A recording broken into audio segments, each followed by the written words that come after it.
Sup guys, it's Sniper47. I'm going to be doing a Stanley Parable walkthrough. It's about to be the only time you get to hear me talk, so enjoy.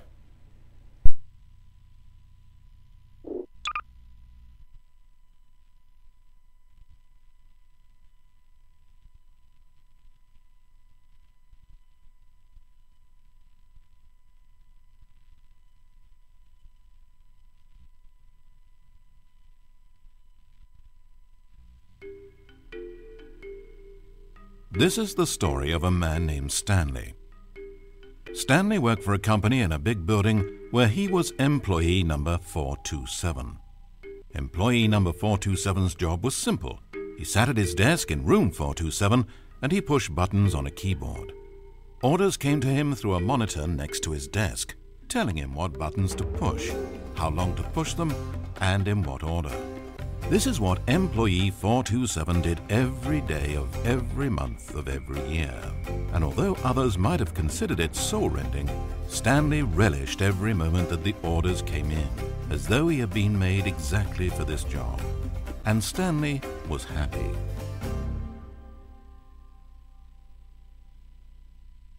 And then one day something very peculiar happened. Something that would forever change Stanley. Something he would never quite forget. He had been at his desk for nearly an hour when he realized that not one single order had arrived on a monitor for him to follow. No one had showed up to give him instructions, call a meeting, or even say hi. Never in all his years at the company had this happened, this complete isolation. Something was very clearly wrong. Shocked, frozen solid, Stanley found himself unable to move for the longest time. But as he came to his wits and regained his senses, he got up from his desk and walked out into the hallway.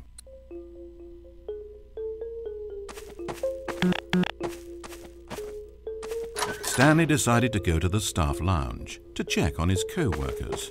He never functioned well by himself and constantly needed support and guidance from others, so the thought of total solitude was terrifying to him.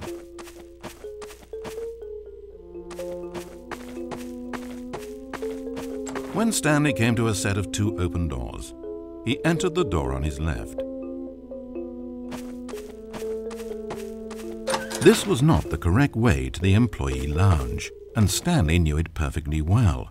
So he turned left at the first open door and walked back in the right direction. And like that, he was back on track.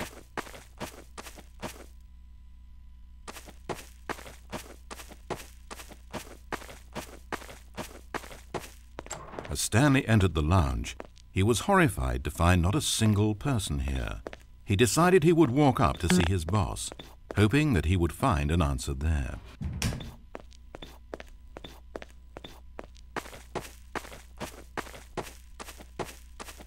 Coming to a staircase, Stanley walked upstairs to his boss's office.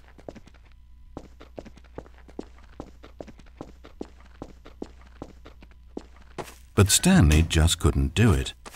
He considered the possibility of facing his boss, of admitting that he had left his post during work hours. He might be fired for that. And in such a competitive economy, was it really worth taking that risk? All because he believed everyone had disappeared? His boss would think he was crazy. And then something occurred to Stanley. Maybe, he thought to himself, maybe I am crazy. Everyone I know simply vanishing out of the blue, there's almost no other explanation for it. And a nagging fear began to creep up in his mind. Questions that had been there all along. He just hadn't put his finger on them yet. For example, why couldn't he see his feet when he looked down? Why did doors close automatically behind him wherever he went? And for that matter, these rooms were starting to look pretty familiar. Was he just walking around in circles? Where am I, he thought. And the more he found himself unable to answer these questions, the more questions continued to arise, until he came to the issue that had been slowly boiling until he could ignore it no longer. Why is there a voice in my head? dictating everything that I'm doing and thinking. Suddenly, every door slammed shut. "No!" Stanley screamed. "I need to get out of here. I need to know that there's something out there. I need to know it's not just all in my head." And he screamed and clutched at his skull as the voice grew harsher and the music in the background rose higher and higher. And then, moments before collapsing to the ground, Stanley clenched his fists and screamed to anyone who might be listening, "I'm not real! I'm not real! Don't believe any of it! None of it's real!" And then everything went black.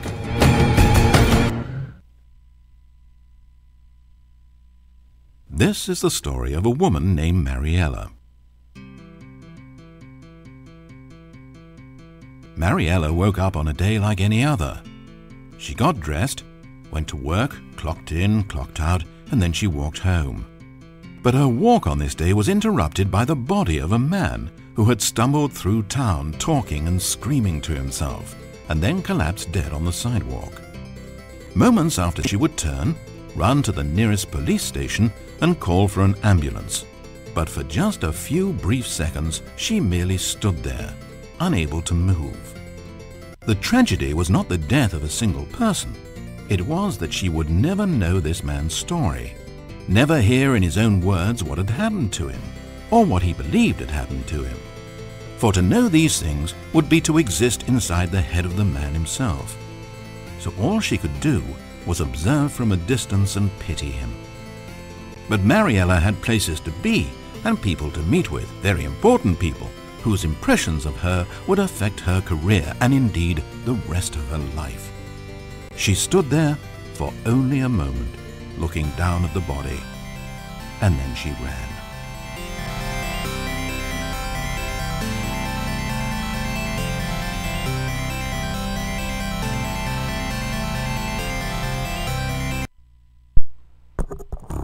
That was by far the gayest ending I've ever received.